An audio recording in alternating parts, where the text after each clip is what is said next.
Welcome to Spurs Vision TV, right? Good evening to all you guys in Asia. Good afternoon, good morning, and to all you guys who are around the world, right? Hope everyone's doing well today, right? Today I'm going to do the preview of the preseason matches, right? Of course, along the way, we will be talking about the saga the drama that's still been going on until now that we still do not know what the hell is happening there, right? But guys, just hold on. Let me bring on Ian. Ian is coming back from getting his cup of coffee. Ian, how you doing? Hi, Eugene. Good afternoon, everybody. Yeah. Long time no see. Hope you're doing well, right? There'll be a few more guests hopping on from all over the world, if I'm not mistaken. Most probably some of the India Spurs guys will be joining us today, Good right? stuff. And I'm still waiting for one more guest from Malaysia to join us, right? But Ian, uh, we won't go to the saga part yet because to tell the truth, right? We need everyone to be on before we can go and do the saga part. But here's a question: the preseason matches, did you watch it? I watched. I watched the West Ham game. I didn't see the game against the little team in Singapore. I watched. I can't remember what they're called. I did watch the. I was all set and talk about all dressed up, no place to go.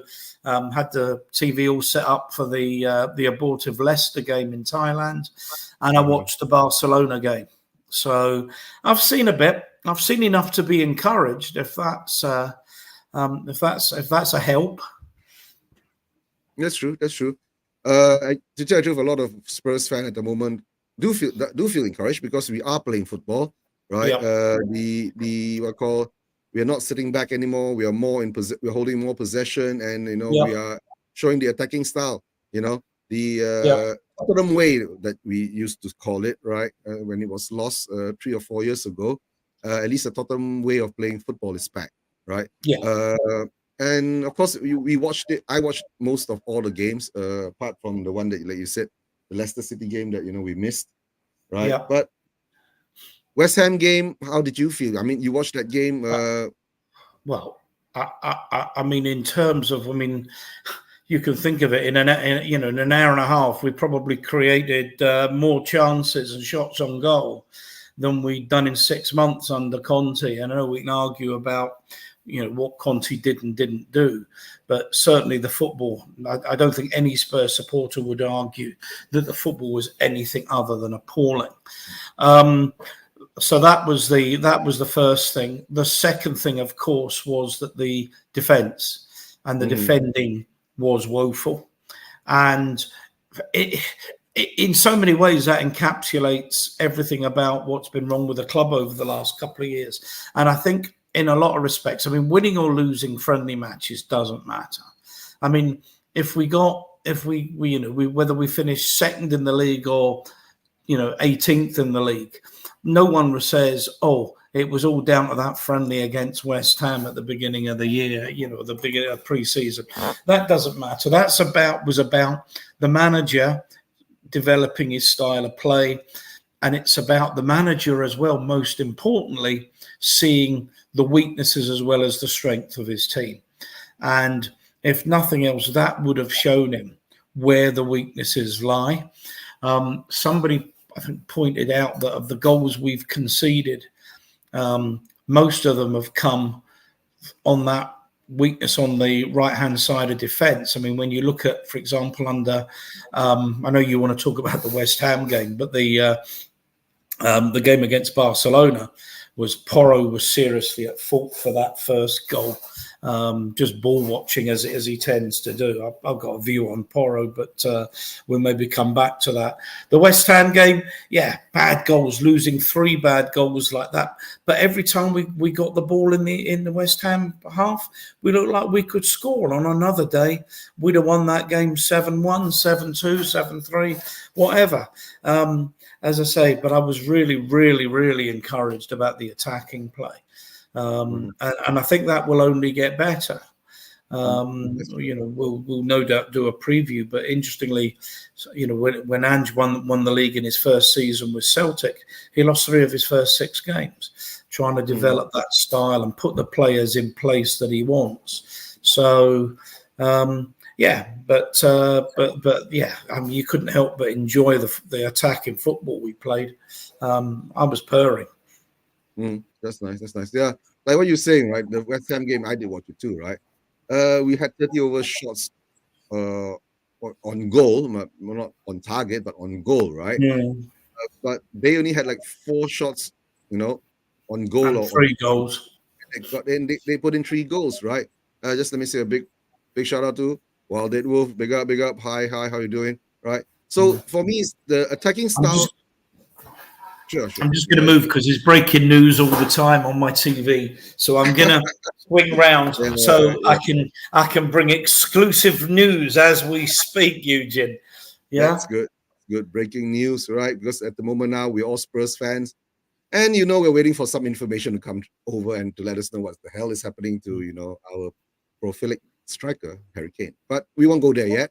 We'll wait for more No, guests to come on, and then we'll go all in and most sorry the last segment of the show and talk about that, right? But at the moment now, let's go through West Ham game played in Perth. As what called 8,000 miles away. We traveled. Was it 6,000, 8,000 miles away yeah, to Australia to play that game? And in that day, it did show uh, potential that what Ange can do, right? But also it did show our frailties, right, along the way, right? And of course, Wally says that, yep, sorry to see Harry go. Hope he does well, spends better time, and yep. Let's hope we do that too. Yeah, that will come into that very much later when there are more guests on. mm, Uh, like we all have been saying, we keep seeing that ball over the top, and our defense just disappears from there, right? And absolutely. going through all the games that went through the preseason, still was that ball over the top, and everything. The defense just disappeared, right? And to tell the truth, the team that we played in Singapore, the Lion City Sailors, it's a team which is, to tell the truth, not even ranked anywhere, right? Because it's a Singapore Yeah. league, and the Singapore league is like ranked somewhere down railway below. A lot of people are saying it's a pub team, a Sunday league team, and all that. But the sad part is, I'm not sure is it because for consolation or whatever, we conceded a goal against them in the same Yeah. manner, ball over the top, right? But of course, in that game, it was a bit weird the first half and the second half. And that's the other part is that for the first 2 games, we watched Ange put out 2 different set of players in the first half and the second half, and we were all saying during that first half of the 2 games, right, it was going to be. It looks more like our first team, correct? And somehow or another, our first team was a drag and a ball in the first Yeah. half of those 2 games. But when the second half, when we started to play our second stringers, somehow or another, the game turned more livelier with more energy, more intensity, right? And we see that's the difference there. But when we came down to the Shakhtar game, did you watch the Shakhtar game? I saw. No, I didn't see any of the Shakhtar game. No, I didn't. I couldn't manage to get that at all. No, I Okay. did not see the Shakhtar game. Sorry, not a So lot yeah, true. helps you. I The know. Shakhtar game was more or less the same, but we continued to play with more or less the same players that we had in the first Yeah. half. So, and during the Shakhtar game, I was doing watch along on Tottenham Way, right, with Stel and the gang, right. Hmm. We noticed one thing: Harry Kane was always right out of position, but when Harry Kane was in position, that's when he got his 3 goals. You know, so I do not know, but of course now we will go to that later, right? Harry Kane ain't there anymore, ain't gonna be here anymore. So Mm. it still ain't confirmed yet, right? Still ain't Well, confirmed just yet. to tell you that, I mean, Sky Sports News are reporting at the moment. In fact, there's the guy at the Tottenham training ground, but I can't hear what he's saying and listen to you. Has said that Harry Kane will fly to Munich later today. So, Mhm, I mean, I don't mhm. think there's any doubt that deal is going to go through, and Of I course, think it would be ridiculous if he doesn't. yeah, of course. It won't be a last minute emergency kind of thing. I don't think so. There, I but to tell the actually truth, hope there's not. I yeah, seriously hope that there's not now, for everybody's sake. yeah, I know.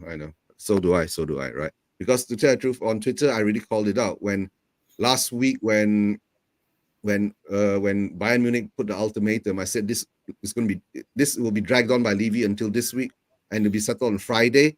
And I Mm. guess I'm correct at the moment. It will be settled on Friday, right? So for whatever reason, going to happen, right? What I see now at the moment, right? Coming back to the games, right? The scenario is like this now. In the Shakhtar game, the first half we drew 1-1. All right. We conceded first again. Okay. Similar again, ball over the top, and we didn't handle it.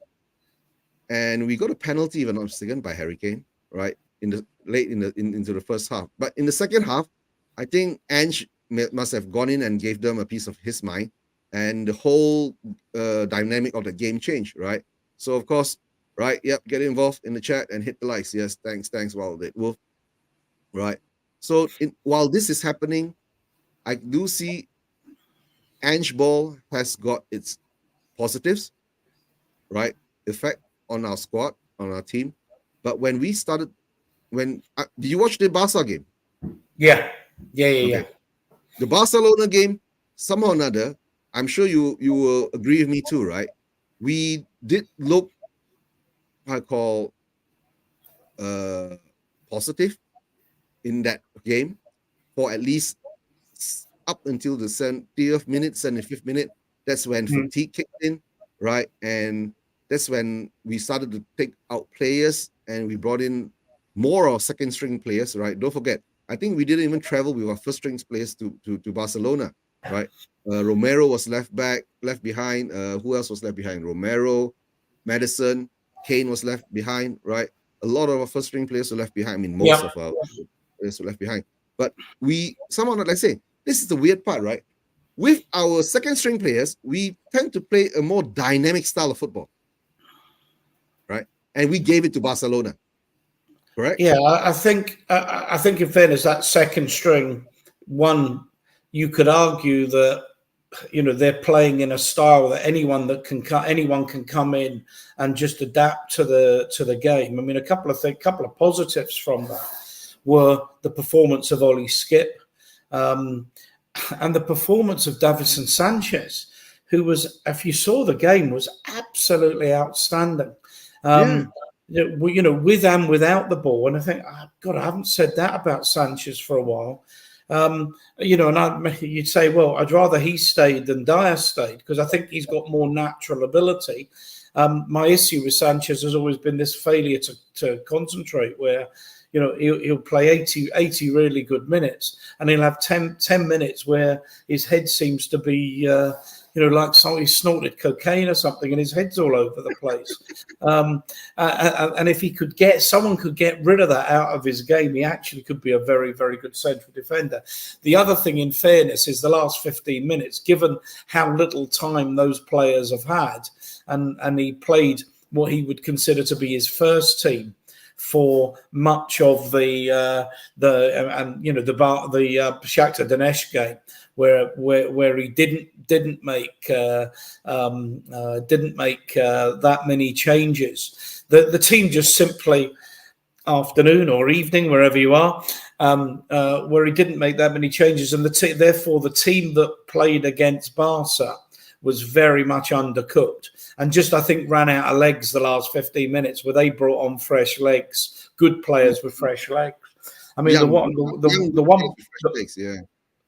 just one thing, Eugene, before you come in, is the one big positive I will take out of that was our second string playing Barcelona off the park for large parts of that game. I thought that was really, really, really, really impressive.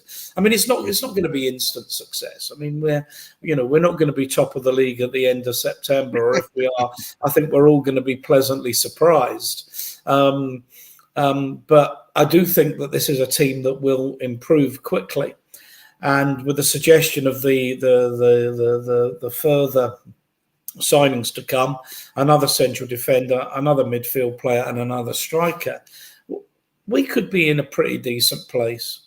And we do have money to spend. Of course, the question is, will it be spent? I think it will.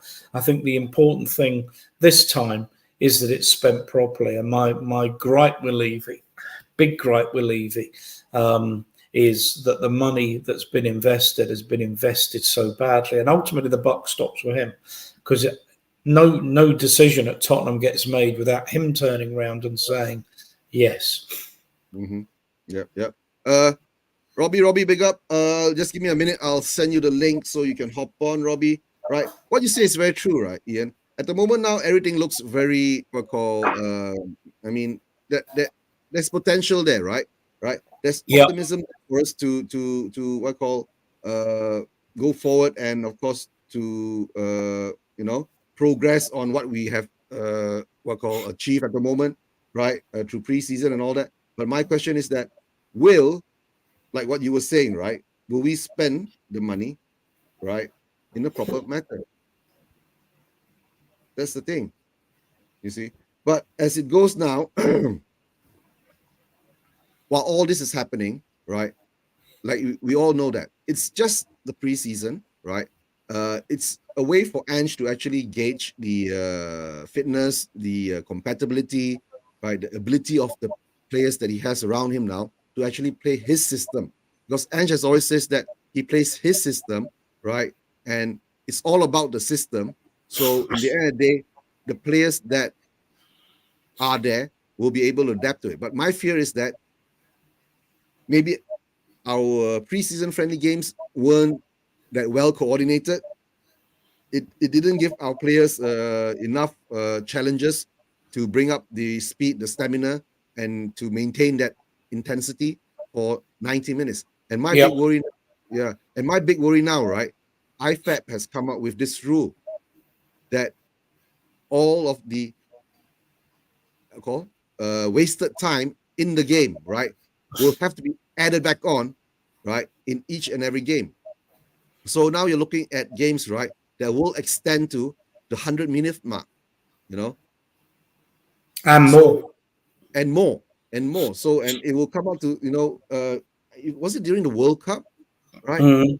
When England played until what, the 115-minute and all that. So that will be very very taxing on the players. But of course, with the new 5 sub rules, I do see that a lot of changes Mm. that is being given to the managers, right?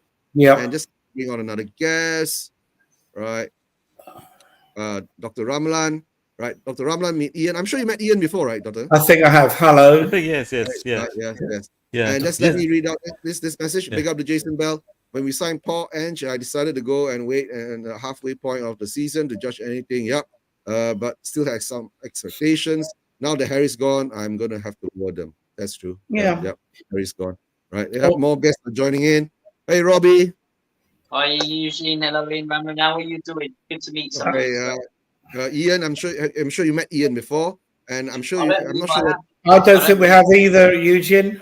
Okay, you No, guys. nice to meet you, Where, though, Ian. How are where are you? And you in the world? Ellsbury. Ellsbury, I come from.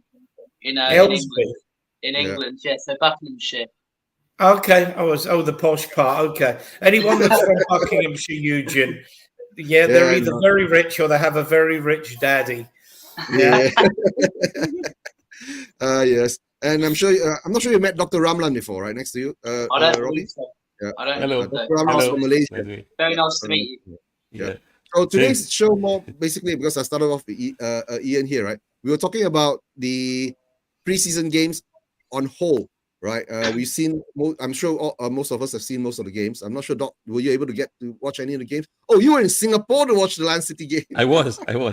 Yeah, Doc went to Singapore to watch Yeah. the preseason friendly in Singapore, right?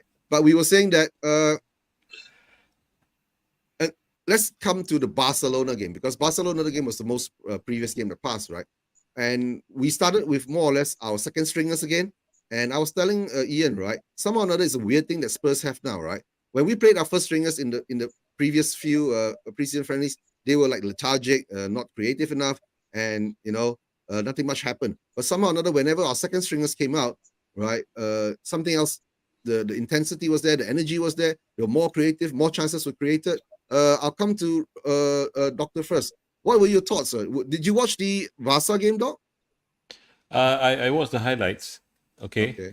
And basically, I expected, that we will have a difficult time, simply because we were playing away and all that, and we had so many absentees anyway. The thing about all of that is that I was pleased to see the some of the moves that we made. Yeah, you're right. It's a strange thing. A bit like watching some of our previous lethargy in the first half, and then getting to grips with the game in the middle of the first half, and then by the time by the end of the first half, then you think you've got some momentum. The whole thing was perhaps we were playing with basically the same 11 for quite a while they were making the changes. Okay, so I think that perhaps when they were fresher in the middle of the second half, they were much fresher, and I think they were piling on the pressure at that time. So yeah, I wasn't disappointed. I was about I was only looking for the positives to see whether any segments of play which would indicate the direction that we're heading in, but I wouldn't care much about the result anyway. That's fair. That's fair. And I'm sure Robbie, you watched the game too, right? Yes, I did choose it. So I your thought, idea for go ahead. sorry, I thought with the Barcelona game, I don't think the scoreline told that whole story. I thought when you consider that we played our B team against a team that they were playing, when they were playing their A team, I thought it was a really good performance. I thought we played some really good attacking football. I thought some players really haven't stepped up in the past, turned up. Like Sanchez, that was a random one, the performance he put in. And yeah, I like what I saw. I like the fact, and I think it's a big takeaway from pre-season that this team and Ange Postecoglou, he won't change his style no matter who we play. He plays against Barcelona, who like to have the ball in an attacking team. He'll go all guns blazing. He plays against the defensive team. He goes all guns blazing. He doesn't change his style for anyone. Yeah, I really liked our performance in the Barcelona game. I think, okay, the loss at the end, the last 10 minutes, I think that was more an issue with fitness. But the maddest thing was our B team scored the Barcelona A team for the majority of that game. And then for the last 10 minutes, we had more of our A team players on. Barca had their B team players on, and they scored 3 goals. But, I mean, the results are relevant. A few defensive issues, hopefully they're resolved by Van den Ven, Merrill, and Atone. But yeah, I was really impressed. That's good. That's good. That comes to more or less how we feel about our preseason games. But to tell the truth, how I feel now, right? How I feel now. Yes, Ian. Yeah, no, what I was going to say before you move on is that you were talking earlier about the number of minutes that games are played. Oh, yeah. One thing I want to add to that, certainly noticing it with Ange and his changes at Celtic, was he wasn't afraid to give players an hour and then bring other players on in their place. So, for example, Jota, who's just gone to Saudi Arabia, he might play an hour on the wing and then be replaced by Abada, the Israeli boy, or with Maida on the left hand side, and bring on say James Forrest, or take one of his 2 number 8s off, or even both number 8s, and bring on somebody else, bring on other players with fresh legs. So he is absolutely not afraid to say to players, go and give me an hour, and then bring somebody else on the basis they won't have to play 45 minutes or 40 minutes because of the time that's inevitably going to be added on in games. So I think there'll be much more rotation even within games than we've seen really under any recent manager I can think of. So Yeah, I know. I guess this is what it's not just going to affect Spurs, because with this new ruling that every wasted time has to be re-added back onto the game, right? It's going to be equally for all the other teams that we're going to face in the Premier League or wherever cup situation that we're going to go into, right? But what I'm saying now is that I feel that our preseason friendly isn't complete yet, and I think the next 2 games in the season is more or less going to be part 2 of our preseason friendly, right? That's how I feel at the moment, because to tell the truth, we haven't played strong opposition. Okay, the only strong opposition that we actually played, right, actually we can consider is Barcelona.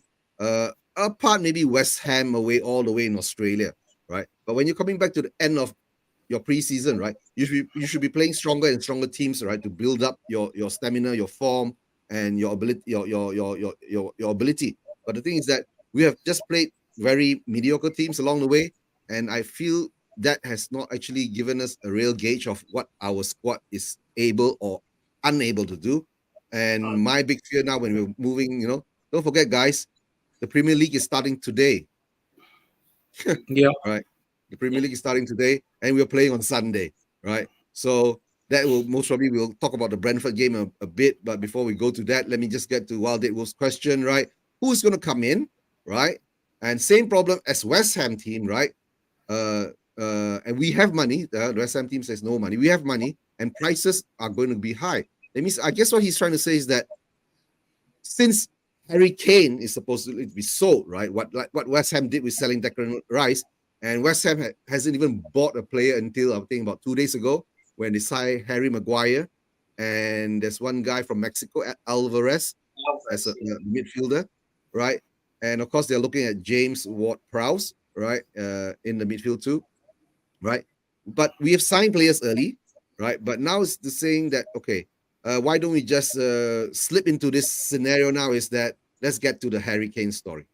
I just I want to guess comment everyone, on the right? pre-season thing you just said a second ago, and Yeah, I agree with you. I think we haven't played enough games for one, and two, we haven't played the right level of opposition. We've been playing against teams like Shakhtar, Leipzig. So when you look at a team like Man United and Arsenal, as much as I hate referring to them, their pre-seasons have been brilliant because they've played about 8 or 9 games. Their players are fit and ready to go, and they've played against teams like, and obviously we played Barcelona, but that's the only real top team we've played. They played against Barcelona, it's Manchester City, it's Real Madrid's of this world. I would have wished we did that, but you're about to say that about the money. That's one of the issues now that we've or are going to sell Harry Kane to me is people know you've got that money. Like West Ham with Declan Rice, people know they've got that money, so they're going to be demanding that a little bit more for players. So yeah, sorry, carry on, usually. yeah. I mean, okay, just back to the preseason game scenario. Doc, any more comments on it? Do you think that the Brentford and Manchester United game is going to be our extension of our preseason? I think so. I think you made a great point just now about not having enough games. I think you do need the sort of minutes that challenge you and sort of develops your conditioning in the early stages. But having said that, we don't really know how much they have actually done off field, in the training rooms and all that. So that is a factor as well. And sometimes if you don't cycle it properly enough, it's called periodization. Then the problem is sometimes you come on, you haven't you don't have to have your peak at the beginning, and you tend to use the first few games as an extension of your conditioning program. And we shouldn't forget also that during the friendlies that we have been watching, there might be some performances where they were too aware of getting injured and all that. And sometimes, especially the ones in the starting 11, they wouldn't want to get injured. Okay, whereas the B team, the so-called B team, or the ones on the bench, they'll be very keen to prove themselves, and so they'll be seemingly performing better than the actual first 11. So that's usually the case. But having said that, I think we should count ourselves lucky that we didn't see anybody except from the goalkeeper. Yes, in Singapore, he came off with an ankle injury. Apart from that, we haven't seen anything of any note, and that is something that we need to be thankful for, because anything can happen, especially when you play the weaker teams, as we've seen.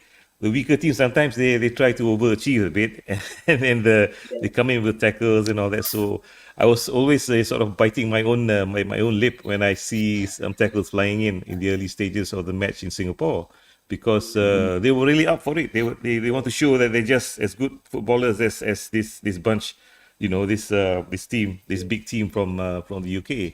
So I feel that for the time being, I think I would say that perhaps even up to the 10th match or game coming into the season, yeah, 10 games in to the no, season. I just want to see how we develop in the first 10 games. All right. Oh, okay. And okay, right. So Don't make me afraid that we'll still be doing our preseason until the end game. no. If that is so, if that were to be so, then we should fire the whole conditioning team. Fire the whole lot of them. So, but the most important thing is that the first few games are perhaps not quite indicative. I'm just waiting to see how we pan out in the first 10 games, and then we'll see. Okay, it might take longer than that, but usually. I think in our experience individually and collectively, I think we've seen more or less 10, 12 games before we can see some settling down, people understanding the communication between players and all that. There's so many new players, they haven't played, they and haven't there'll be been to more battle. new players. There you go. So there'll be, please, carry on, Yeah, no. What I was going to say was that I was saying before you guys came on, I was saying to Eugene that at Celtic, where Ange won the league, I think by 4 points in his first league, having Celtic having lost the league by 25 the year before, he lost 3 of his first 6 games. So, given he was an unknown quantity there was certainly some consternation, shall we say, about what Celtic let themselves in for.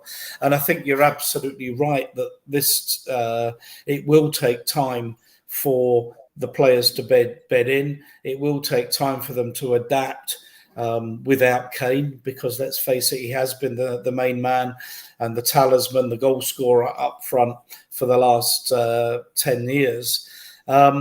So these are all things that are going to have to be taken into account. The other thing, of course, is that I think they're talking about 3 further signings. And I don't think these are going to be backup players. I think these are going to be players very much for the first team. And that again, they're going to take time, have to take time to bed in. I mean, I gather that Mickey van der Ven, I suspect he might be on the bench, but he isn't ready. He hasn't had any matches yet, so he's certainly not ready to play. What might be 100, 105 minutes of football this weekend, and might not be for 2 or 3 weeks. And that might be the same of any other players that come in as well. Mm-hmm. All right, guys. Let me bring in Saikat. Saikat's from India. He's a Spurs fan. Right, Saikat, meet Ian. I'm not sure whether you met Ian before. Can you hear me, Saikat? I'm not sure. I don't think so. No, I haven't met anybody here. Okay. Yeah. Okay. No. Ian, It's good, yeah. Dr. Ramlan, and Robbie. Right. Ian is Hello, why Ian's talking about Celtic, because Ian is actually based in Glasgow and he's a Celtic fan. That's why he's got in-depth knowledge on Ange, you see. Yeah. In-depth knowledge. My first team is Tottenham. I'm a Spurs fan first and foremost, but Celtic is very much my second team and my Scottish team. I've always followed them because I've got an Irish background. I've got my family Irish and my granddad's Irish. And some of the football they played under Ange was brilliant. Stunning. I mean, in all the years, and I've watched Celtic under Martin O'Neill and under Gordon Strachan and Neil Lennon, and even when it was winning football, it wasn't always the greatest watch. Even under Martin O'Neill, a very big, powerful side, but wasn't always as entertaining as it might be. Under Ange, I have to tell you, last year it really was edge of the seat football. Absolutely, and Spurs fans will love the football that they see. Ultimately, it has to be winning football, and we're going to win a cup this year. Now that Kane's gone, you just know that we are. It's written in the stars. Come May, whoever's the captain lifts the FA Cup, and we'll go. Don't tell me he's going to be dire. But okay, we'll go to that later, right? Sure. Saika, I know you joined a bit late, right? I just want to ask you. Did you watch any of the preseason games? Yeah. I watched each and every one. Oh, you watch every one. So give us your thoughts and your feelings on the preseason game, because most of us all here have gone through it, right? Like for me, is that I keep seeing why is our first team not performing as well as our second team. right? And then after that, what Dr. Ramlan told me is maybe that our first team ain't giving it their all because they are worried that they might pick up injuries. That's why we see them more sluggish and not willing. The intensity isn't there. And why our second team performs so much better than our first team is because they are going out there to prove a point, right? To Ange to say that pick me, right? So your thoughts on the preseason game, and of course the other part is that we were also saying our preseason games, right, weren't intense enough. We didn't play quality teams, and I was saying that our preseason, right, is going to be extended into the Premier League. So I'm talking about our preseason will be more or less be the Brentford game and the Manchester United game, and maybe the next game coming up. But Doc was saying most probably have to give them another 10 games, right, to more or less see where we are. Ian is saying, don't worry, right? With Ange there, if they are not performing, he will kick them out. Absolutely. Right. And your thoughts, right? Your thoughts on the preseason games? Yeah. So first of all, hello everyone, and hope all are doing well. Hello. And to start with, yeah, like it's basically everybody already saw, right? It's a pathetic watch. Like for me, the first half, like the first team, right? It's a pathetic watch because I don't think that Kulusevski and Son does fit with what Ange does, right? Like it's like they are the cutting wingers, but we don't need that. So that's a bit, a bit in-depth discussion that might be we are going through probably later. But as of now, overall, yeah, some of the games were not in our hands, right? Like Roma, then Leicester. So those were not in our hands, and somehow the schedule and everything got changed, right? Barcelona, I was very impressed. I was very impressed with all the players that were present there. Even Sanchez, which is like I don't know what to say, but yeah, even Sanchez played a blinder that day. So yeah, like overall, the patterns I can see how things are spanning out, and but I am still very much I think Son and Kulusevski are very much undercooked. I think Kulusevski doesn't like what my observation was that he doesn't have the pace to go and beat a man, because in Ange's system the wingers has to be one on one, right? Because the fullbacks are inverted, so it's not like two versus one, it's more like one versus one. So in that case, I think Solomon and Perisic suit the system well.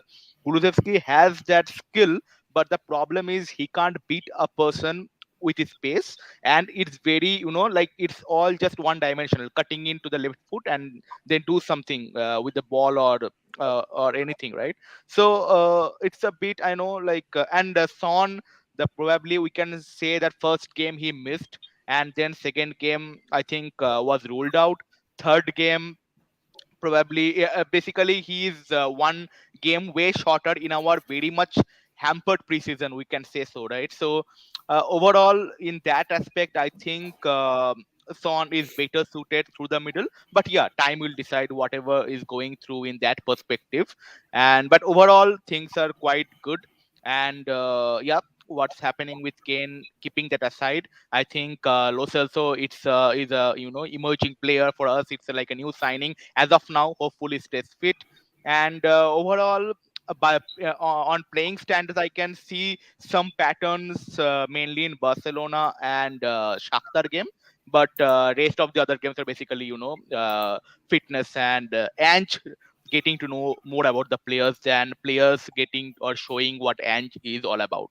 So that's overall, yeah, my Okay, perspective. okay, that's fair. Okay, I want to come to this thing now, right? I'm going to go to Dr. Ramlan.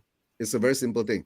But before that, okay, Doc, you were saying that the first teamers are afraid of injuries and all that. Got news for you. I think I'm sure you know, right? Richarlison is injured at the moment, right? He's going to be out for quite some time because He's fit for Sunday, I gather. I gather. Yeah, I thought he was injured. he came out and said it was fake, I think. Fake? Yeah, the news about him being injured. Oh, the news about him being injured was fake. I thought he was injured. He's supposed to have surgery and all that. It was that bad. That's okay, what it's I fake. saw, but he replied to it as fake news. I don't know if it was on Instagram or Twitter or whatever. Sorry. All right. Yeah, I heard he's available for the game this okay, weekend. he's available. That's good. That's good. Available. Okay. The other question I'm going to ask Doc, right? Because you yourself are in sport medicine, right? Son, double hernia surgery, right? In the summer. Do you Yeah. think he's coming back fully fit now, or it takes more time to recover? When was the operation done? If you can remind me, I if think you can it'll be remember. somewhere in June, right? Because June, eh? after the May, whatever happened after Conte left, and then we dropped down to 8. Son came out with a statement and said that he played through injury throughout the whole of the end of the last season, right? Playing through pain and all that. That's why he was only giving about 60% of what he could give, right? And all of a sudden, of course, our fan base going, and to tell the truth, right? Which club will make their unfit player play the rest of the season, right? When you knew that he's injured. But I think according to the stories that he's gone for a double hernia surgery. That's the story I heard, lah. But whether it's true or not, Moreover, in that phase, you already signed this guy, right, from Villarreal. I forgot the name. The Dan Juma, and Danjuma. he Danjuma. hasn't we had played at all. Danjuma, yeah. So I don't know what is Danjuma the didn't play or logic not. behind. Yeah, we had a loan from Danjuma. So, Doc, You know, double hernia surgery, operation Yeah. in June. Do you think by middle of August he would have fully recovered?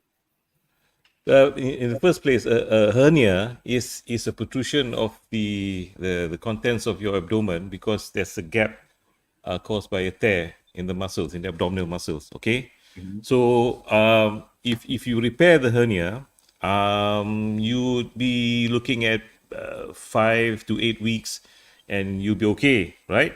But the thing is, there's always a chance that if you come back too soon, then it might present the problem, and the thing might come up again. Now, double hernia means it can mean any number of things, whether it's bilateral, meaning on both sides, all right, or you can have two types of hernias on the same side. So I do not know really what was meant by a double hernia. That is one thing. But if we just go back a bit, okay, we just back up a bit. In the first place, I'm not a keen fan of people playing with injury, because if you're not 100%, you're putting everything at risk. Firstly, in terms of your own situation, making it worse.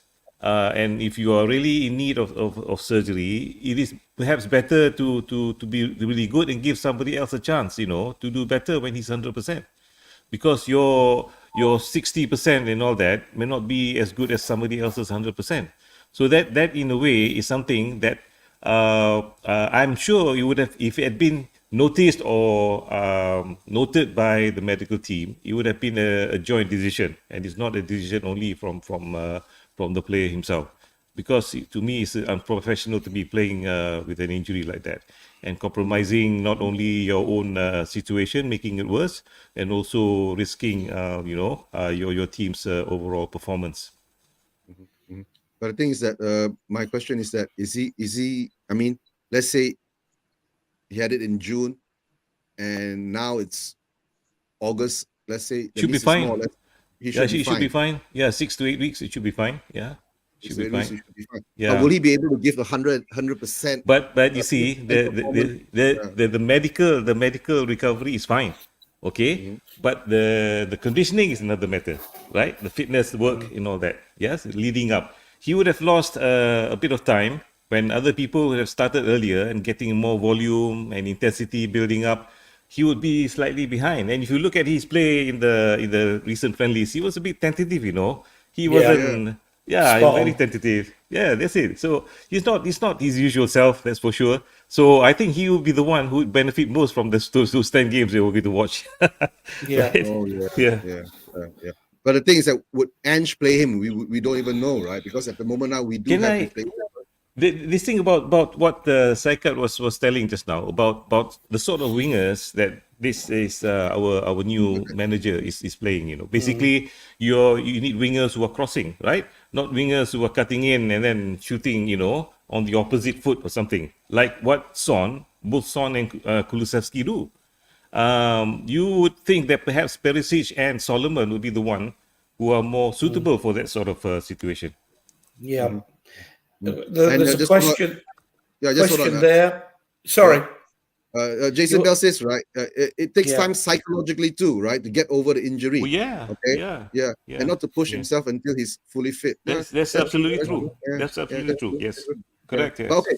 Yeah, my next question will go to Ian actually, right? Because Ian, you've been watching Celtic play, I'm sure, right? Because you support Celtic and all that. You've been seeing what Ange ball is, basically, yep. correct? So in this past preseason friendlies and all that, have you actually seen Ange ball manifest? Oh, totally, totally. Mm, Um, First of all, the shape of the side. I mean, he plays a certain way, or he played a certain way at Celtic, and he'll carry that on, which is goalkeeper, obviously, a flat back four, then a holding midfield player, a number 6, who's been Basuma. It was Callum McGregor for Celtic. And then it's 2 number 8s. I mean, people talk about a number 10. Ange doesn't play with an orthodox number 10. He plays with what, if you're a certain age and generation, an old-fashioned inside left and an old-fashioned inside right.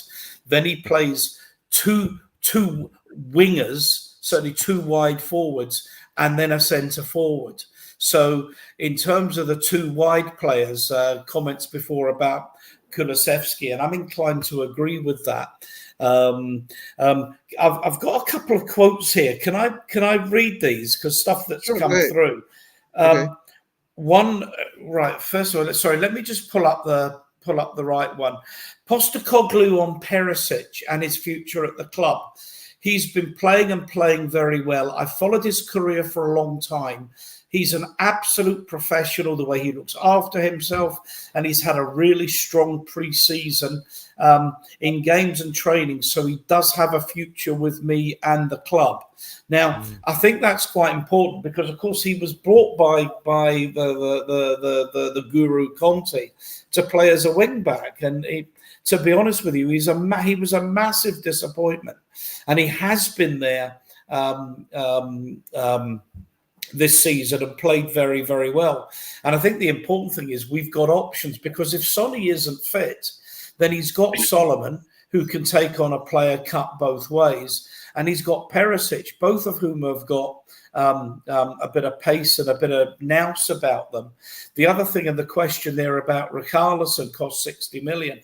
Yeah, I still think we're going to need more players there, but it's really between now and Christmas, it's up to Richarlison to step up. But I've always said, since Ange came and we've heard about Kane leaving, is that I think Son would be a very, very good fit to play in the central striker role rather than as a wide player. And if any of you, I know if you know, 3 of you are Asia based. If you've seen the way Kyogo plays for Celtic, and there's another flash up about complications with a Kane deal. I'll have a look at that in a second. No, we'll talk about that later. Yeah. Yeah. Let's Okay. let's get over the preseason first. Then we'll go in depth into the Harry Kane saga. Okay. Yeah. Okay. Just can I give you one more quote about Postecoglou? Just quickly. It's fairly obvious that a club of this stature has to find a way to win things. I think you can do that in many different ways. I have a very specific way of trying to bring success to a football club, and that is playing the game a certain way. And that is what I'm going to focus on. And that's all I've ever done in my career, is to get my teams to play a certain way. No full stops in this. Because I know, sorry, I've lost it, because I know it brings success. And that's my challenge here as well. Hopefully moving forward, not just the fans, but the players and everyone involved in this football club will see that the road we've embarked on will give us the opportunities for success, because it's all you can do. You can try and put yourself up there to try and be successful. Nothing is guaranteed, but we want to be in a position where we can bring success for this football club. Now, really in terms of, and I this really is, like you do. Yeah, I think he speaks so well in the meeting. Oh, what I like yeah. is he's honest as well. Even today, you knew Yeah. he was going to get called out about the Harry Kane Yeah. saga, and a lot of managers would brush it aside, under the carpet, move on. He was completely honest. he was completely honest about the Harry Kane situation. He said it's not so much Yeah. how Kane moves on, which looks likely now. Then Tottenham will move on. But I think the guy speaks brilliantly. He did it Celtic. I think he's got a bit of humour. I think the more they practice in him, the more they're liking him. He doesn't take no BS. So I really like Yeah. the way I really like the way the guy speaks. But guys, I am gonna have to head off. It's been a pleasure coming. Okay. It's been a pleasure meeting a lot of you as well. Yeah, Robbie, take care, Robbie. Yeah, and don't forget, right, guys, go to Lily White Lane, right, to subscribe on Robbie's channel. Yep, great content there. A young boy with a great knowledge of Spurs, right? All right, guys. Bye-bye. Take care, Robbie. See you guys later. Take care. All Good day. All the best. All the best. Bye-bye. Yeah, but what I think was interesting about that quote, Eugene, and rest of you, is that he's going to play Ange ball. And Ange ball is a high press. It's 1 and 2 touch football. It's very, very high intensity. Players will need to get fit. And I think, your comment about taking 10 games is probably right with the intensity he's going to want to play at. But that's just how it is under Ange, and he will die failing playing the way he wants to play, rather than compromise anything. But he's been successful in Australia. He's been successful in Japan. He's been successful in Scotland. He's got an Australian team to the World Cup playing Ange ball. That's fair. I understand, but of course, we always will come back to, if Ange want to play Ange ball and he doesn't have the players to play Ange ball, then what kind of ball will we be playing? Yeah, everything comes down to Levy. Let's have a look. Let's have this conversation on the 2nd of September, or the 1st of September, when we've seen who we managed to get in with this Kane money. If we've got another really good centre forward option, if we've got another good central defender, because at the moment the problem seems to be we're going to leak as many goals as we score. And if he wants another midfield player, I'm not sure we do, but if he wants another midfield player, all well and good. We'll get him another midfield player. Yep. Coming to that, right? Since the preseason talk is over, now we're going to more or less go into the coming season. Let me see who is coming in next. Oh, Soham, big up Soham. How you doing? Long time no see. Hi, guys. How are you? Let me introduce. I'm sure you met Ian. I've met Soham before. Yeah, and then I don't think you've met Dr. Ramlan before. Dr. Ramlan is from Malaysia, right? Hello. Hi. Hello. Okay. Hi. I'm sure you met Saikat, right? Yeah. Okay, just as we're going to end the preseason thing, but Soham hops on. Okay, Soham, very fast, very simple. We've been talking about the preseason, what we've seen, what we'll be expecting, right, and all that things, right? The things that I'm just going to ask you, have you watched the preseason games? Yeah, I watched all of them. Yeah, I did. You watched all of them, right? So just give us your point of view on the preseason, because what I said is that we didn't have enough games with quality competition to play in the preseason. And the second thing is that I said our preseason is going to be extended into the starting of the season of this coming up season, which includes the Brentford and Manchester United game, right? Doc was saying that the preseason, maybe our first teamers ain't putting all in is because they're afraid of injury. That's but our second teamers came out and played more valiantly and with more energy and intensity to impress Ange. Ian has been watching Celtic the whole last season. He knows what Ange ball is, and he says that there is a very clear indication that we are playing Ange ball now, right? And the side card has been saying, more or less the things that we've been saying. But along the way, will we be able to maintain that kind of football? And what's your thoughts? I think yes. At least we'll try to for the first part of the season. Just a second. I recall. Okay, yeah. Anyway, yeah, I think we'll be able to do that at least for the starting part of the season. But then, as more and more teams realize that we are very vulnerable to just a long ball over the top, and our goalkeeper isn't really the most handy right now, from what I've seen of him in the preseason. Yeah, I think Ange might have to dial back a bit on his, adventurousness in the style of football that we play.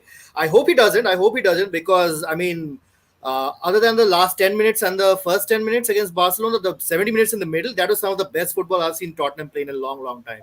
If we can maintain that throughout the season, we're gonna have a blast. At least offensively. Defensively, I don't want to think about it. I really don't want to think about it. But a lot of teams will think about it and they will take advantage of it. So it remains to be seen how Ange adapts to that. That's true. That's true. But what Ian's been saying, right? Ange will never change his way, right? It's only his way, and it's up to either the club adapt to his way or the players adapt to his way. If not, he will still keep playing the same way, right? And that's one way that he goes all out and attack, right? With the high line. And whatever happens, like what you're saying, right? We are very confident that we will score goals, right? And we are very confident at the moment with the defense we have. I'll be honest. I'm confident that we'll create chances. Will we actually put those chances in the back of the net? I'm not too sure anymore. No, that's true. Yeah, I forgot. Yeah, that's the next part we're going to go into, right? Yeah, that's the next part we're going into. Creating chances. Yes, we're going to create chances, right? Like the West Ham game, we created 30 over chances, right? Scored 2. Yeah. West Ham created 4 chances, scored 3. Scored 3, exactly. Yeah, that is the scary part. If anything, I think the Brentford game is going to be like that as well. I think we are going to lose that game and by a pretty similar margin, like 3-2 or something like that. And it'll be a pretty similar game. Yeah, we'll have the ball. We'll do everything other than scoring the goals and keeping the goals out. So, yeah. Yeah, of course, in that part, we come to the dilemma of scoring goals. Ian, any updates of Harry Kane being on a plane to Munich? No. Because I'm seeing on Twitter, right, there's a plane. And Harry Kane is supposed to be on this plane. I couldn't see that clearly. Right, there's somebody putting out there, right? There's already rumors that he's leaving on the 5:08.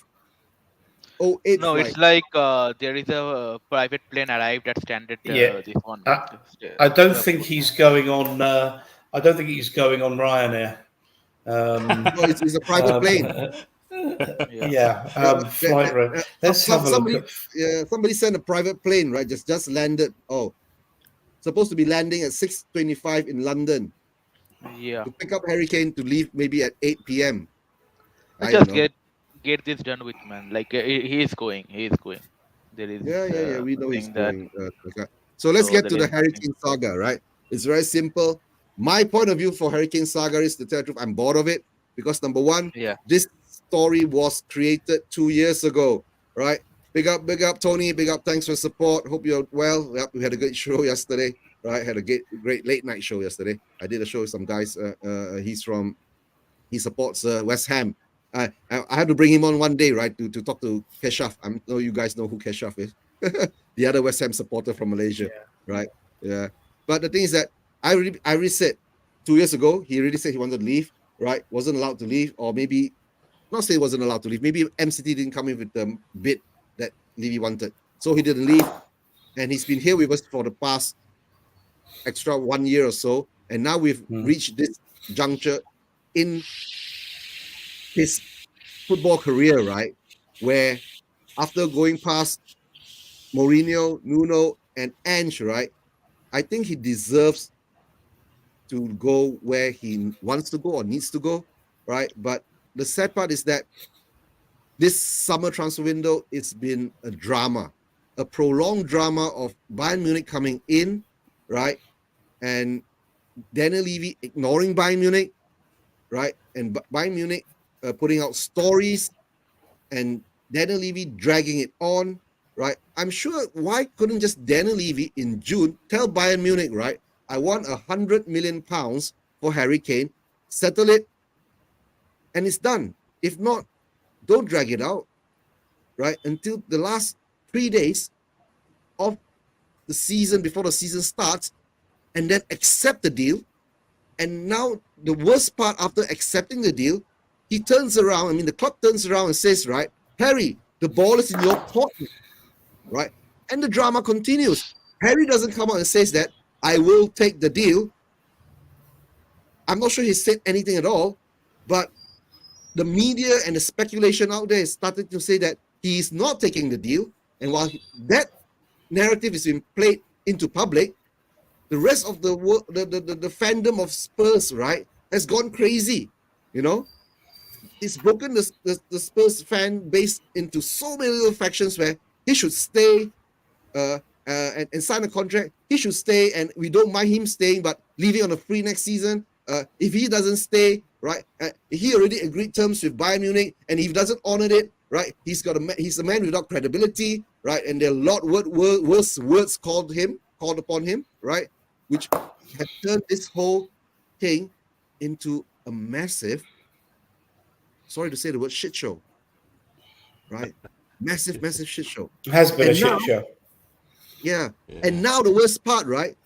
Today, right, from 8 a.m. in the morning, all the people have been waiting in the airport to watch Harry Kane board a flight to Bayern Munich.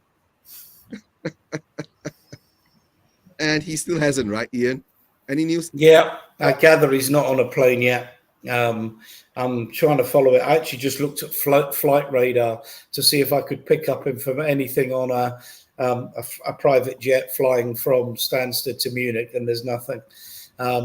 Doesn't look like there's any direct flights, as in commercial flights from Stansted to Munich. So I'm surprised at that. Having said that, Stansted's quite a big airport. But anyway, there we go. We are where we are. As I say, the conspiracy theorist in me thinks that Daniel Levy's deliberately delayed this because the optics of him being 9 years at Tottenham and not won anything, and then going to Bayern Munich on Friday and winning a trophy on the Saturday doesn't look too good. But that's just the cynic in me. You should probably just ignore me as some old fart that's got funny ideas. He's sitting in one of the hangars. I actually work at Stansted. Yeah, very good. You know what Tony's saying? No executive lounge. Right? No, he's sitting in one of the hangars, right? Yeah, I actually work at Stansted. Oh, seriously, Tony, you work at Stansted? He's sitting in one of the hangars? Okay, we got an ITK. We have a mole in Stansted will give us information. Okay, Tony, if he boards the plane, let us know, right? Spurs Version TV will do the breaking news of Harry Kane leaving for Munich. I mean, Sky Sports are still reporting he's flying to. It's been seen.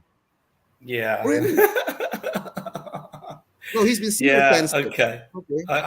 It might be true. I can't believe he's sitting in a hangar, or even sitting in an executive lounge at. No, like you said, maybe he's waiting for the private plane to come and pick him up, right? Well, my understanding was the private plane was at Stansted this morning to take him. He was on his way to Stansted at something like 8 o'clock UK time to fly to Munich to get his medical done to play in this match tomorrow. I presume he'd need to be registered by 5, 6 o'clock or whatever German time, and that's not going to happen because it's 3 minutes past 5 now. In Germany, for 3 minutes past 4 in the UK. So. Look, I don't know. This is typical Levy. I mean, it has been a shit show, but the other side of that is that Munich came in with 3 offers, all of which were rejected. They came in. No, I think he's going on a. They're always there in private jets. Yeah, look, it might be the private jet didn't come from Munich at all. It's been sitting there. It's been booked to go out of Stansted. No, I'm sure that's right. And I've seen private jets at Stansted. Always loads of them there, and at Luton. Moving on to that is that they made a final offer. Really clever negotiating tactic with Levy. Here's our final offer, and you've got until midnight tonight to accept that. Otherwise, the deal's off. The deadline comes and goes, and the deal's not off. And as someone who's negotiated professionally all his working life, as soon as you make a final offer and you come back with more money, your negotiating position is absolutely screwed. So, I mean, this is what Levy is, in fairness, very, very good. Our air sheriffs have seen him. Imagine sitting there just waiting, as Ian said, Levy doing his best to long it out. What he's managed to do is to get the fee that he wants. Now, yes, it's taken a long time. And with all these negotiations, it's the same as the eve of a court case, which is why we end up with situations where this transfers going on all summer, then suddenly on deadline day they get done. Legal parties negotiate, and suddenly, it's 5 o'clock in the afternoon and court's at 10 o'clock in the morning, and bang, all of a sudden you've managed to get an agreement. It happens all the time.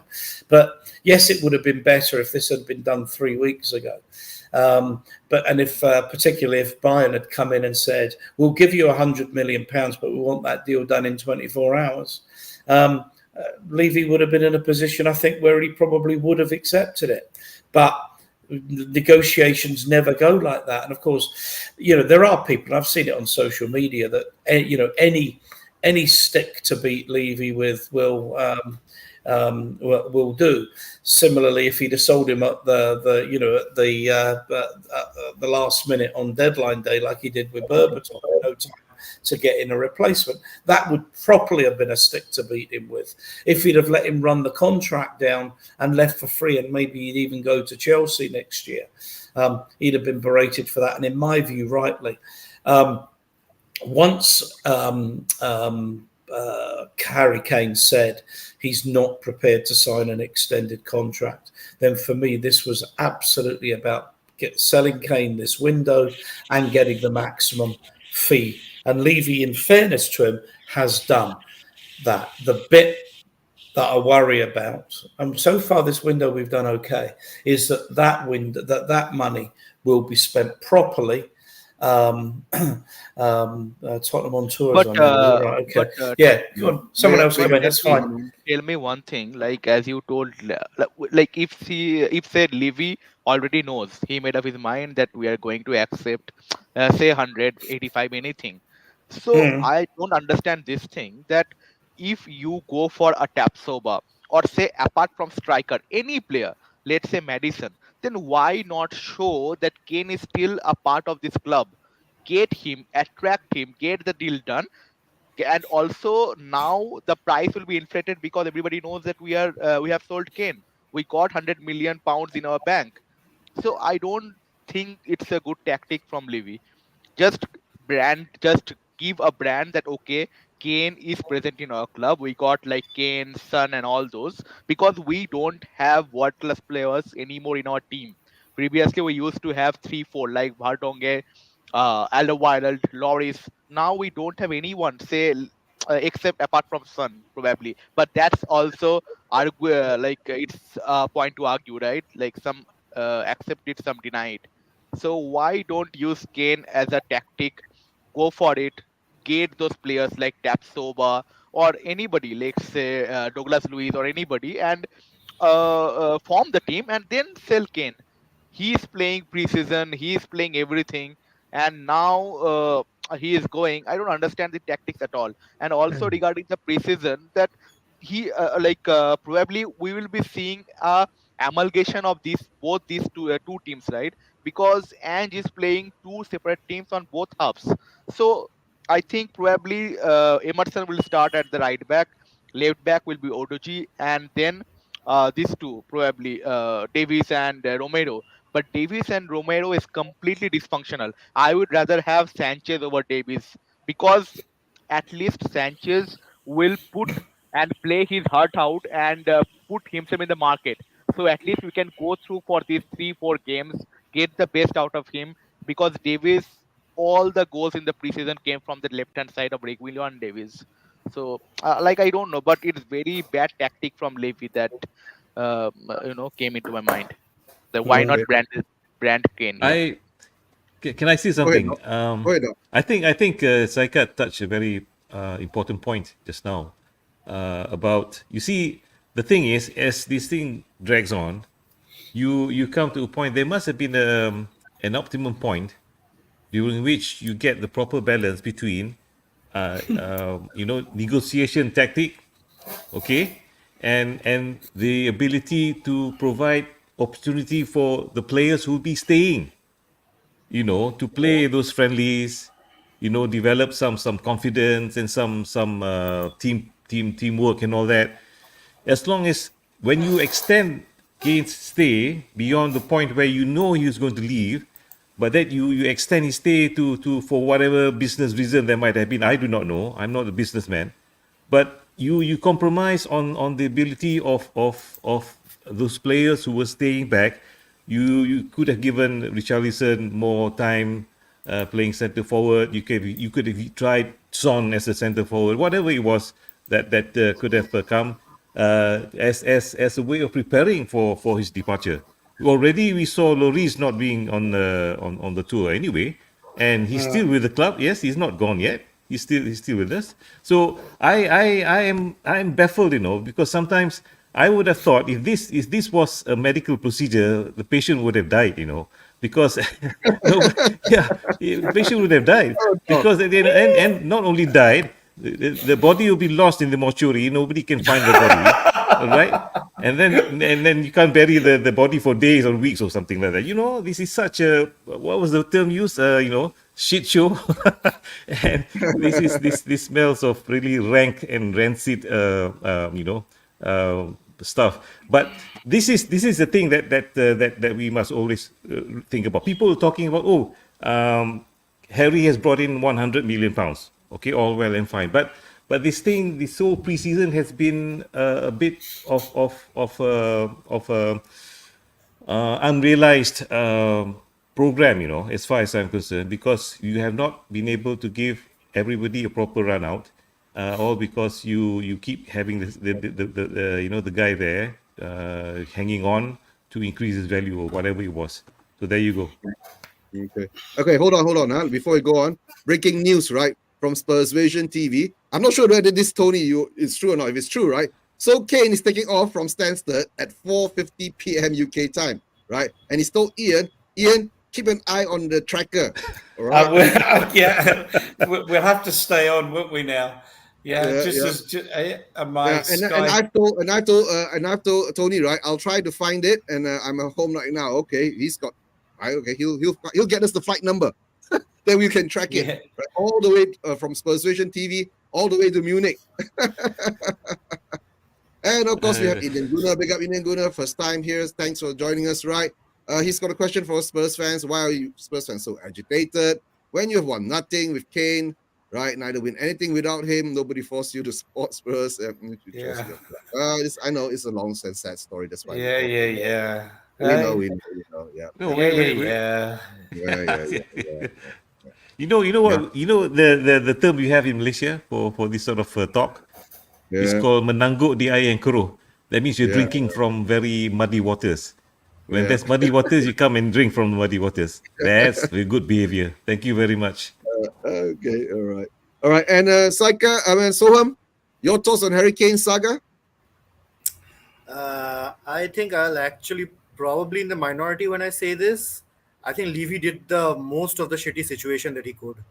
I mean, don't get me wrong. It's entirely Levy's fault that we are in this shitty situation. The fact that our club did not grow from where we were at a Champions League final, the fact that we went from a Champions League final to 8th place in the Premier League, that is rank negligence. That is just utter incompetence. And that is entirely on Daniel Levy and the rest of the board. Having said that, I know even though he did shit the bed, he did the best job of kind of cleaning up the shit that he could this time around. Because there's a lose-lose situation. It's a lose-lose situation that he created, absolutely, but it is a lose-lose situation. You sell him off early, you don't get the best value for him. You sell him too late, you don't get a replacement in. I mean, you can't really win this situation. Again, am I sympathizing with him for this? Not really, because he's the one who created the situation, but it is what it is.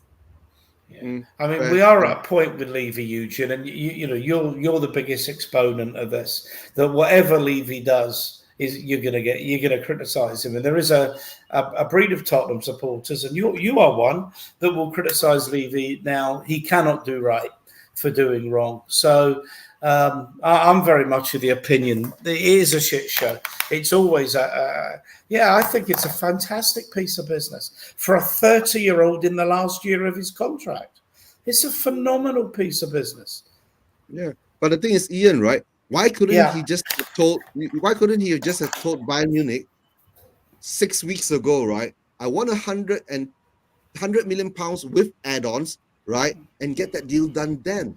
Why drag it out, put it through all the drama, Oh. right? And screw around and bring us to this kind of pinnacle of shittiness, right?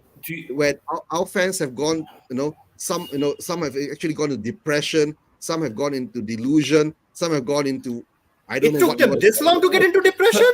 What? But, I mean, not me, not me. I'm saying some of us. Eugene, in all fairness, I don't care. Eugene, one, we don't know. We don't know what what Levy told Bayern. The second thing, we do know that from the leaks that their first offer was around 68 million euros. Yeah, I know. But Ian, but what we do know is that when in the negotiation, right, Levy never said the amount that he wanted. Well, He was always hanging up there. That was the sad part. If Levy put that amount out there early, and if Bayern was willing to meet that amount, it would have been an easier deal done earlier. You understand? It's like give me some. It's like you trying to sell me your car, right? But you won't tell me the price. But you want me to bid on your car. You get what I'm saying? But we don't know, do we? That was what the price, what Levy told Bayern. We don't know. The second thing is, as I said, it's not quite the same as buying a car. I'd make it more akin to buying to trying to settle a court case. That you negotiate and you negotiate and you negotiate, and then suddenly there's a deadline. And Kane, I think, had set a deadline saying if I play at Brentford, I'm not leaving. So that puts some pressure on all the parties. And then you get the deal done.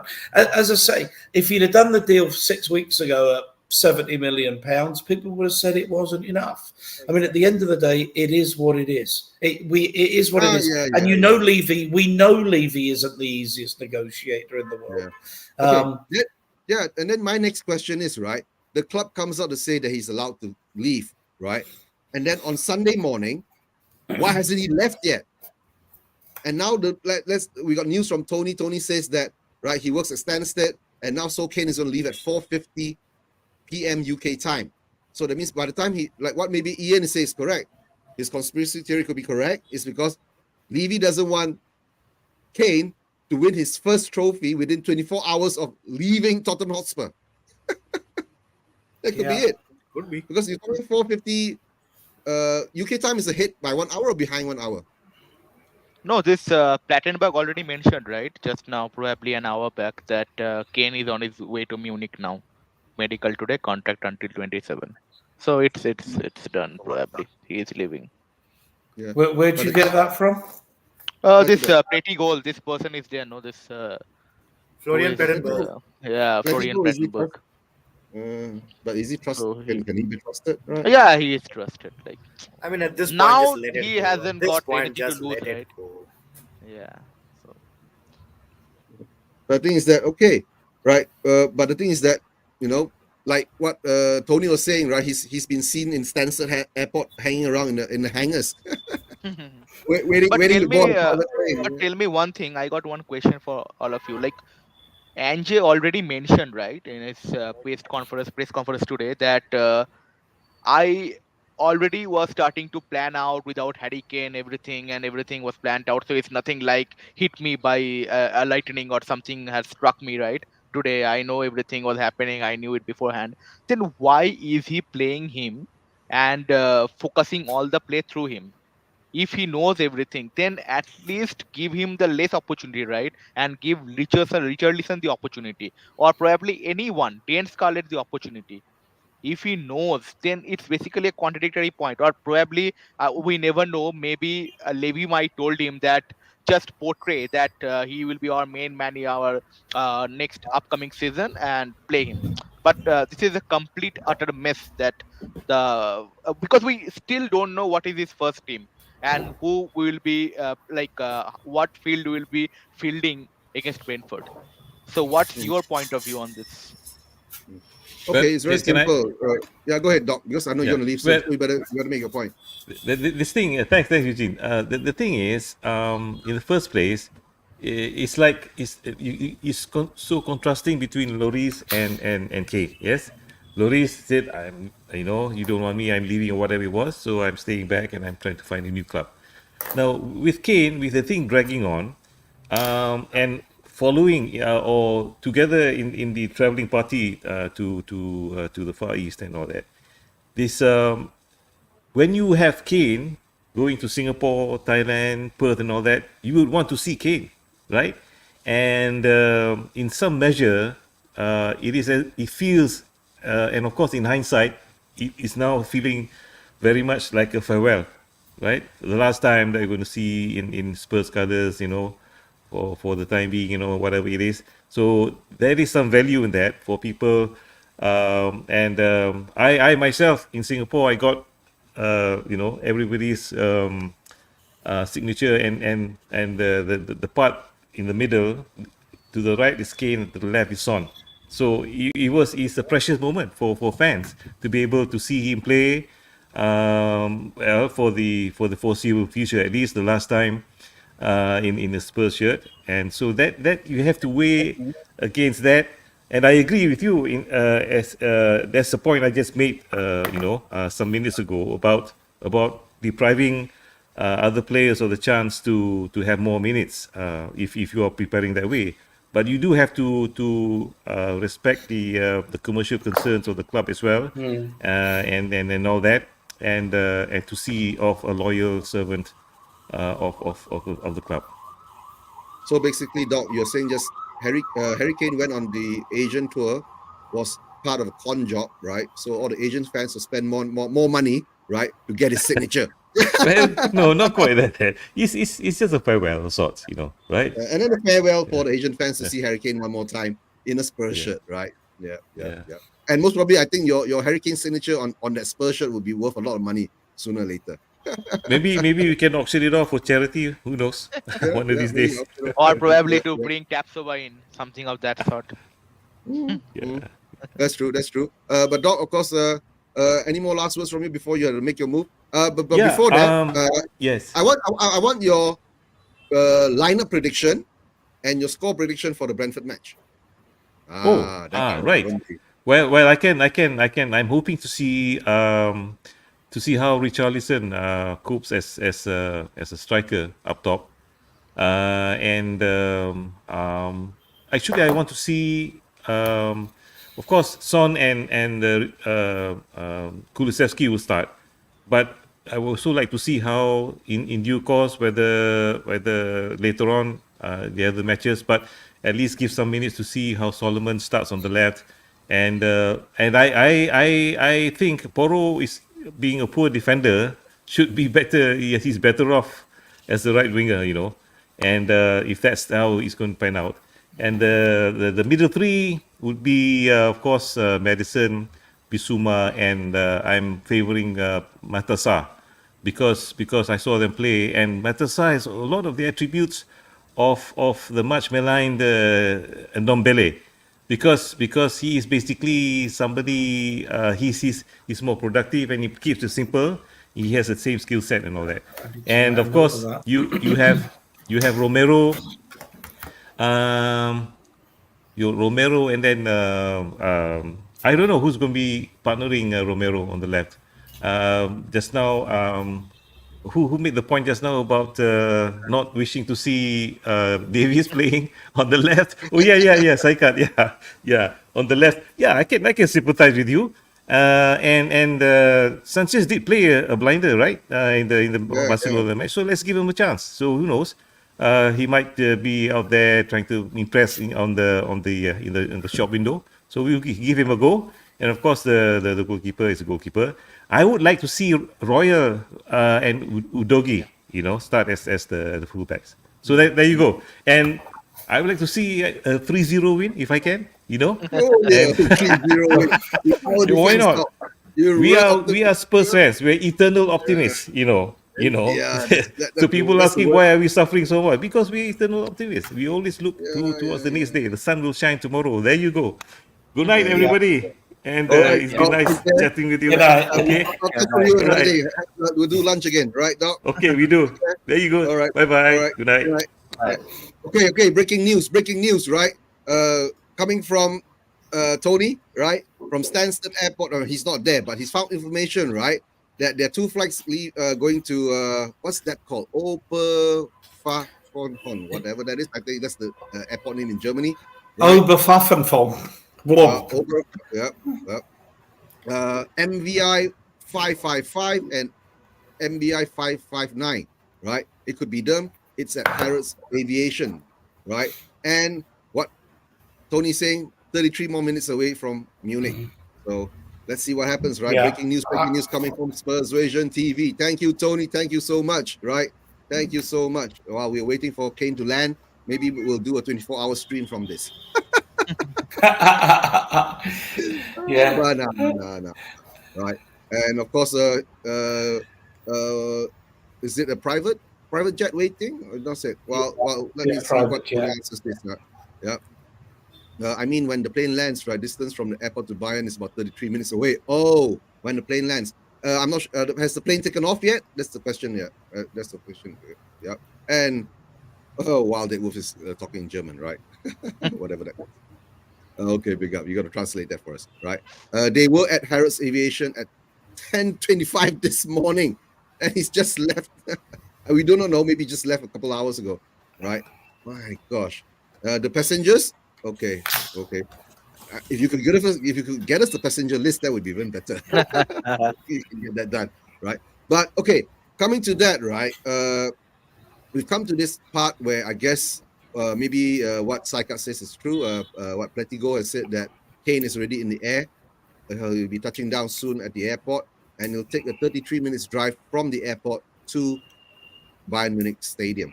Right, that's where I guess the it's called the Alliance Arena, if I'm not mistaken. Right. Alliance Arena, yeah. The Alliance Arena. So yeah. So whatever happens, then we'll be sitting down to see, right, what was going on. But coming down to this, we're coming to the end of the show, right? I'm going to wait for Kane whether he lands or not. So then it is what it is. He's gone, right? And then things straight to the medical. Then for the weekend game. But I think he can't be registered yet. That's what Ian was saying is maybe correct, right? Levy delaying Kane from getting onto the plane, and he won't be registered on time to play tomorrow for Bayern. But maybe the unveiling will be done tomorrow while during the cup game, right? The German Super Cup game, right? The unveiling. Who are they playing? Are they playing Dortmund Leipzig. or are they playing Leipzig? Oh, Leipzig. Yeah, Leipzig. Okay, they're playing Leipzig. It's no gimme. Yeah. And I think Leipzig is because Leipzig won the polka, right? Yeah, Pokal. Yeah. DFB Okay, Pokal. won the polka. All right, that's fair. Okay, guys. I'll come to. Let me go. Okay, let's come to Soham first. Soham, your predicted lineup tomorrow and your score prediction. Sunday. Playing Sunday. Oh, Sunday. Sorry, Sunday. Anyway, yeah. So Vicario is going to be in the goal, and Oh. I actually think he's the weakest pointer in our team right now. He's the weakest link right now. I have not seen this guy being convincing at all. But anyway, yeah. The fullbacks are going to be Royal and Udogi. I think that's actually a bright point of our team right now. They have actually been quite good in the preseason. I think those two will start. Romero is going to start. Now, who his partner is going to be a toss-up between either Davis or Sanchez. As Saikat said, I would prefer Sanchez in that role. He seems to recover a lot better against long balls going over his head. He has a much better acceleration right off the start. So I think he's much better at recoveries compared to Davies. And I don't think it's the problem is even that he's going to play with all his heart out. Remember, the problem with Sanchez is never that he doesn't play with his heart out. The problem is with his head. He just loses concentration half the time. So I don't think that's a problem. But anyway, yeah, I would like to see Sanchez start over Ben Davies anyway. Center midfield, number 6 is going to be Bissouma, who I think has been an absolute baller in the preseason. He has been absolutely fantastic. Madison's going to start alongside him. Now, who the other center midfielder is going to be? Is it going to be Skip? Is it going to be Sarr? I'm not sure. I'm going to take a punt on Sarr because Skip started against Barcelona, so I think Sarr might just start this match. Although, as the season progresses, I think that those two will be rotated until and unless Bentancur comes back and is fully fit. Up front, I think on the left wing is going to be Son, even though I personally would like to see him there. I'll come to that later. Right wing is going to be Kulusevski. He's pretty much, it's between him and Solomon, but I think Kulusevski will start. Up front is Richarlison, who is another guy that I have growing doubts about. I've been supportive of him throughout the entirety of last season. I'm like, all right, give him time, he'll come good. But then Just seeing the number of times this guy was offside during the preseason. Oh my god. Oh my god. This guy was probably born offside. Oh my god. Oh, anyway, so Oh yeah, man. I personally would like to see Son lead the line up front because he's much better at timing his runs, getting behind defenses, and finishing. And he isn't that bad at the press either. The guy that I would actually like to see on the left wing is Perisic. Perisic has been fantastic in the preseason. I would actually like to see more of him. And even Ange came out in the presser and said that Perisic has a future with the club. So Ange has also tapped into that. The fact that Perisic's delivery from the left wing is absolutely fantastic. But yeah, I don't think he'll start. I think he'll be on the bench. I think Son will start in the left wing, and Richarlison will play as a centre forward. So yeah, there's the lineup. As for the score goes, I think it's going to be 3-2 Brentford. I unfortunately do not share the optimism of my fellow Spurs fans. I think we'll create a lot of chances. We'll have like 20 plus shots, but then half of those chances, Richarlison is going to be standing offside. The remaining half, he's going to shoot outside. Yeah. So we'll Oh have dear. like Brentford will have like maximum 4 or 5 shots in the game. But then Vicario is not really very good at saving the ball either, so we'll let in 3 goals and we'll lose. Yeah, 3-2. Yeah, yeah. Brentford. And Tony, thanks for all the information. Big up to you. We'll have to get together, do a show together the next time, right? I'll let you know. I'll contact you through Twitter, and we see how to get through all the red tape and get this done, right? So Soham, no confidence in Vicario. Not really. To tell the truth, right, being quite fickle-minded whether you want Davis or Sanchez, but to tell the truth, I rather have Sanchez too because you know why? We need that speed. If we are playing that high line, right? If the ball over the top comes towards us, if we don't have speed, Davis doesn't have speed, right?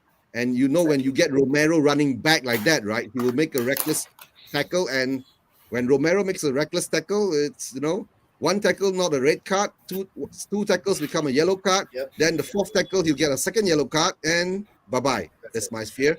And in the midfield, for me, I think I'll be a bit more adventurous. I'm just wondering, is Bissouma fit, injured?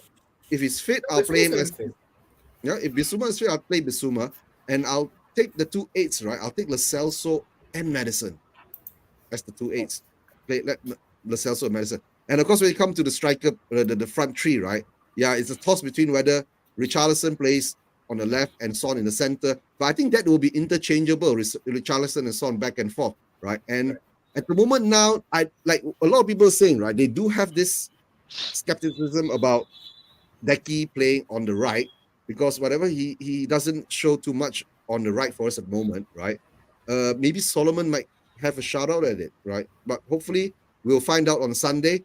Saika, my scoreline, right, will be very simple. We'll lose 4-2, right? We'll score 2, they'll score 4, Okay. right? Yeah, I'll see that very, very clearly in at the moment. But Saika, your lineup predictions and your score prediction. For me, it's same. Only I think that Richarlison might be good from my perspective from the left hand side because he already played that way with Watford, and what it does is it relieves a lot of pressure of scoring the goals, right? Because we don't play that, and he is not good at finishing. That we can agree. So Sun through the middle, and but yeah, probably it's interchangeable. But I would like to see Richarlison left and go and run directly to the opponent side and do his trickery and everything, and probably get the fouls because when he is through the middle, his hold up play is not good. He is just falling apart and it's a free kick or something. So there may be some spaces for the runners, but he is getting down and just it's a free kick. So I think in that perspective, I think Richarlison should be playing left wing. But yeah, let's Ange decide on that. And for me, in the midfield trio, it should it shouldn't be Lo Celso or Madison. I think Madison, Sa, and Bissouma is quite what I'm expecting. And if Lo Celso do comes in, then just play and substitute whoever is on the left side and play Perisic because these two have a great combination from whatever I've seen in the preseason. This 1-2 and touches. So I think this combination might be very handy in the second half. But my one problem or whatever I was seeing some of 1 and 2 Brentford playing in the preseason, so their maximum balls or long balls come through their right hand side, so it will be our left hand side. So that is the reading point. There they will have Embuemo. I don't know that Embuemo is fit or not, but if he is there, then he is a fantastic player. And I think he only scored two Yep. goals last time when we lost. Yep. So I think Yeah. that is only the major point that I need to see. And I think Sanchez, where as Soham said, that he is not good concentrating, but I think he is very good at recovering. So we saw he make the mistake, or say positionally wise, but he had that speed and lunging into tackles, and he has that confidence that he already played a very good team away in Barcelona. So I think we should make a use of that and play alongside Romero, and I think it will not be worse than Davies. So I think, but rest of the things we are same, and probably we can see Kulusevski playing on the right wing, and Kulusevski played a very well game on the second half of the match against Shakhtar. So I think, yeah, probably it's everybody can see now what's the lineup will be, right? Given we haven't took those players to Barcelona. So Mhm. apart from Bissouma, to be honest, yeah. Yep. Your score prediction? Score prediction, I think that I will be minority. I will be going for our win, and I think it will be 3-1, 3-1 win for Oh, us. first we went 3-1, Yeah, right? the What do you? the reason being that we have a lot to prove, because Kane is going. Everybody will be charged up, and everybody will be some way. So I think not only this match, because this exactly happened when we played Man City, right? When Kane was going away and he was forcing to leave the club. And that day we played first match against Man City, and we scored that Son scored that curler, right? So I think it will be a similar game, and we will cause the upset, because we are going against the odds against what's happening 2 days prior to the game. So I think somehow Ange, given his personality, will be motivating the players only for this match. But I think that we'll be losing against Man United. But yeah, that's later stages. But yeah, Yeah. for me it's 3-1. Given the optimistic approach and how things has pan out 2 days before with all this Kane saga. Yeah. Okay. All right. Ian, like, Team: Vicario in goal, Udogi left back, Emerson right back, centre half, right side Romero. Interested in the discussion. I'll go with Davis. I think he'll play Davis, but certainly Sanchez was extremely impressive against Barca. So I'm going for Davis there. Midfield three: Bissouma as the number 6, the holding player. I'm obviously Madison on the right side of number 8, and I think Sarr as well. Case for Lo Celso, naturally left-footed, has been good, but I think he'll start with Sarr. And then up front, I think he'll go orthodox to start. I think he'll start off with Son left, Richarlison in the middle, and Kulusevski right. But with the proviso that he can bring on, for example, he could bring on Porro as a right-sided player. And the doc started to talk about this. I don't trust him as a right back in this system at all, but I think he could be a superb right winger. He's got the option on the left of bringing on Perisic or Solomons in midfield. He can do similar. He could bring on Skip. He could bring on Lo Celso. So there's all kinds of options. That are there for him to use it as a squad, to play a squad system. So that's what I think he'll do. I would love us not to get beat, to be honest with you. There's been such a circus this week, which can't be good for the players. But I'll go with 2-2. oh, you're going for a draw 2-2. Okay, guys, I'm going to throw in a weird question here, right? What if Son is not 100% fit and he can't play in the starting lineup, and Richarlison has got, a slight knock and he's still not 100% fit and still can't start, right? Who would you put in those positions? Would you put Perisic in the left side and maybe start with Dane Scarlett? Thoughts, guys? I don't think you'd have any option. I think that would have to be it. we don't have any options left. Right? I mean, Well, exactly. we do. You could play Parrot. There's the boy we got from Argentina, but I don't think he'd be cooked. I mean, if you're saying Richarlison, He doesn't Son, have the visa tail yet. No work permit.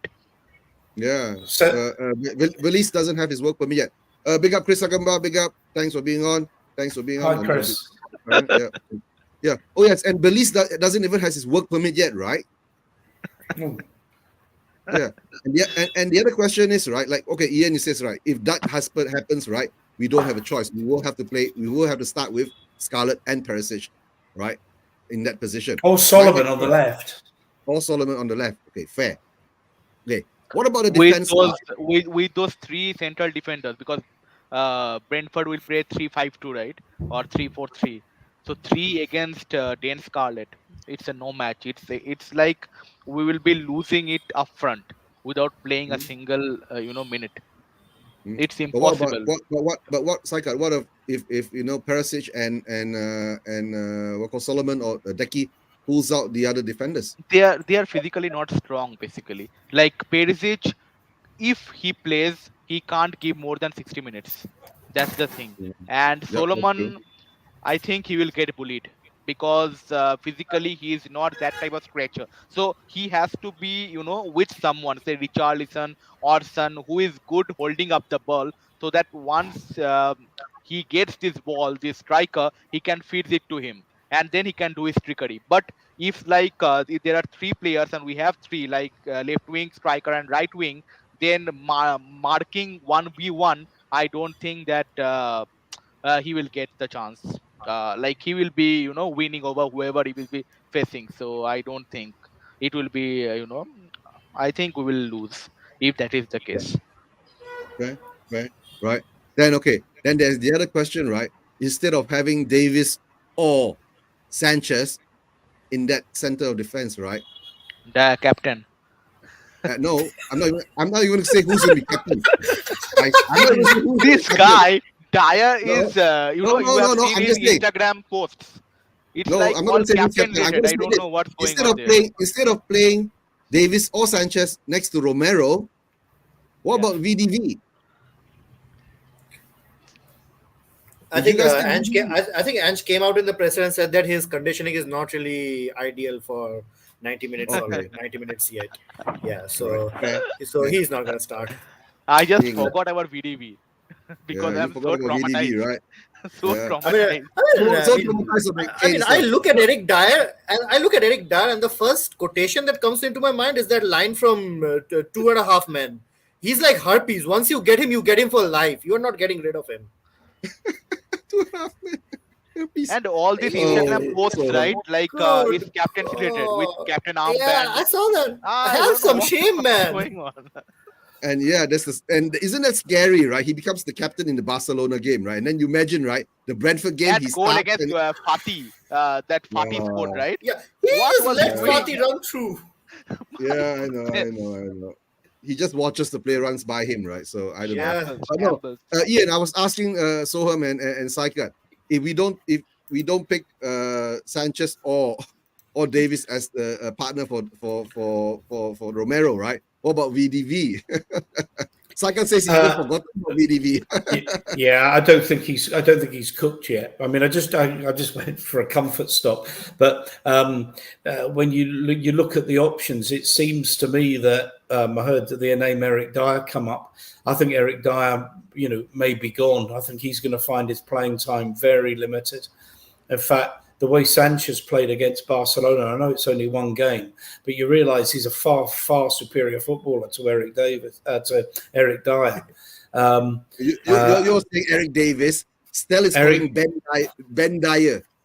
Ben Dyer, Eric Davis, and Ben Dyer. Eric Davis and Ben Dyer. Oh, So Romano Yeah. tweeted, right? Romano tweeted, Harry Kane is flying. And I think Bayern have just We know signed Harry Kane. Bend over. We broke the news on Spursvision TV. Harry Kane is Yeah, flying.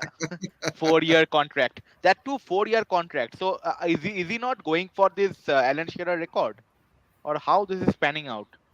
No idea. I don't know.